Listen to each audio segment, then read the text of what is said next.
नमस्कार, मी पद्मा रेसिपी मराठीमध्ये तुम्हा सर्वांचं खूप खूप स्वागत आहे। आज आपण शंकरपाळे म्हणजे तिखट शंकरपाळे कसे करतात ते बघूया आणि हे अगदी खुसखुशीत आणि खूप सुंदर झालेले आहेत। आणि त्यासाठी आपल्याला काय साहित्य लागतं चला तर मग बघूया। इथे मी 2 कप मैदा घेतलेला आहे आणि लाल तिखट घेतलेला आहे 2 टेबलस्पून, चवीनुसार मीठ आणि ओवा। तर आता आपण डाळ आणि तेल घेतलेलं आहे मी। तर तेल मी इथे 5 चम्मच घेतलेले आहे। छोटा आपला टेबलस्पून असतो पोहे खाण्याचा, त्या या चम्मचने 5 चम्मच तेल घेतलेलं आहे। साधं गरम नाही करायचं, साधंच तेल घ्यायचं आहे। आणि आता आपण डायरेक्ट प्रोसिजर, आणि याला थोडं पाणी पण लागेल, तर प्रोसिजर करूया। इथे मी बाउल घेतलं, त्यामध्ये 2 कप मैदा, त्यानंतर लाल तिखट 2 चम्मच घेतलेलं, चवीनुसार मीठ, ओवा आणि जे तेल आहे ते पण टाकायचं, पण सुरुवातीला आपण हाताने मिक्स करायचं। हे मिक्स करून घ्यायचं छान असं। आणि जे 5 चम्मच तेल घेतलं होतं ते टाकूया आणि एका चम्मचच्या सहाय्याने मिक्स करून घेऊया। नाहीतर तेल हाताला लागेल, त्यासाठी आपण चम्मचच्या सहाय्याने तेल मिक्स करून घेतो आहे पहिले।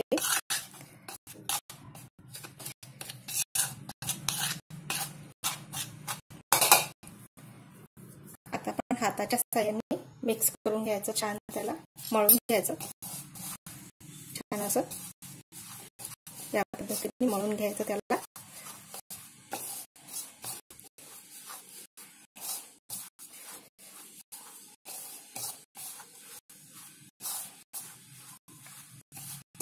आणि पाणी अगदी थोडं थोडं टाकून त्याचा गोळा बनवायचा आहे। अगदी थोडं पाणी टाकायचं आणि मिक्स करायचं।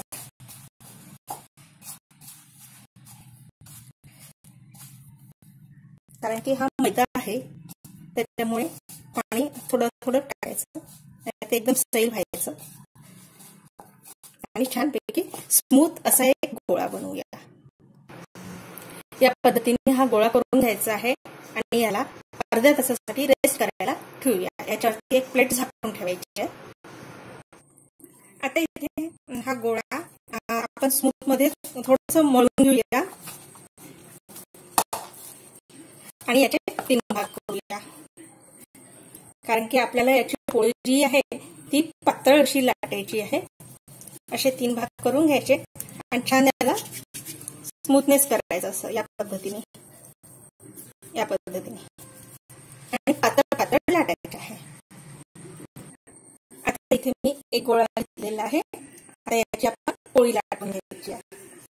एकदम कागदासारखी म्हणून नाही लाटायची, पातळ लाटायची आपण।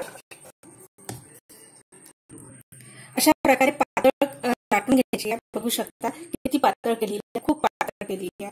आणि आता आपण याचे म्हणजे शंकरपाळ्यासारखे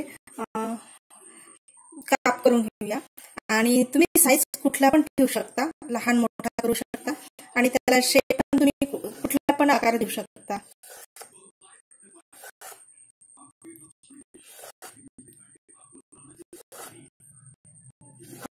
काप करून घ्यायचे आणि या साईडने पलटवून आपण आता सरळ थोडे लांबसर ठेवायचे। म्हणूनच म्हणते आकार तुम्ही कुठल्या पण प्रकारचा करू ठेवू शकता। आणि याला आता थोडं खालून असं सैल करायचं, मग ते ऑटोमॅटिकच निघतात।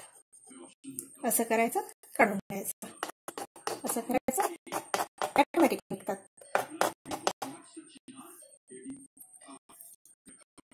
आता इथे हे कंप्लीट झालेलं आहे शंकरपाळे, तिखट शंकरपाळे। त्याचे काप करून आता इथे मी गॅसवरती कढई ठेवलेली आहे आणि त्यामध्ये तेल सुद्धा गरम झालेलं आहे। तर आता आपण तळून घेऊया। तळताना कधी पण सुरुवातीला तेल कडक द्यायचं आणि मग त्याला कमी आचेवरती करायचं, म्हणजे जेणेकरून ते गरम तेल थोडं थंड होतील आणि त्यानंतर हे शंकरपाळे यामध्ये टाकूया आणि याला असं तेलामध्ये फिरवत राहायचं, जेणेकरून हे मोकळं पण होणार आणि त्याचे सर्व बाजू फ्राय झाले पाहिजे. हळूवारपणाने करायचं, नाहीतर अंगावरती तेल उडायची भीती असतं. असे छान सर्व बाजूने हे फ्राय करून घ्यायचं.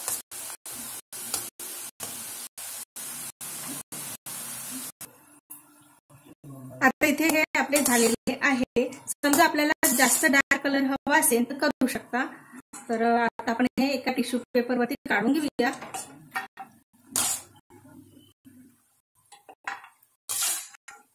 आणि याच पद्धतीने आपण बाकीचे सुद्धा करून घेऊया.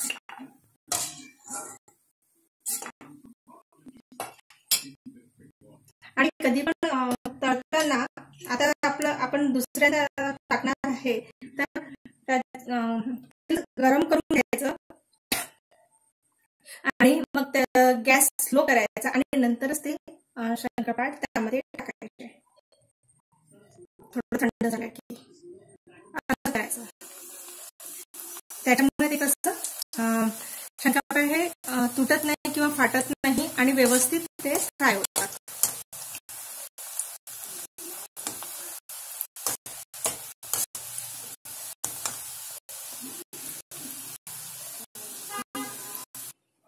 अशा प्रकारे आपले हे तिखट शंकरपाळे सुद्धा रेडी झालेले आहे. आणि अशा पद्धतीने तुम्ही पण करून बघा. ही रेसिपी माझी आवडली असेल लाईक करा, शेअर करा, सबस्क्राईब करा आणि सोबत एक बेल आयकॉन आहे त्याला सुद्धा क्लिक करायचं आहे बघा. कारण की मी एखादी रेसिपी अपलोड केली तर त्याचं नोटिफिकेशन तुम्हाला लगेचच येईल. आणि वेळात वेळ काढून तुम्ही माझी रेसिपी बघितल्याबद्दल खूप खूप धन्यवाद. थँक्यू. Bye bye. पुन्हा भेटूया एका नव्या रेसिपी सोबत.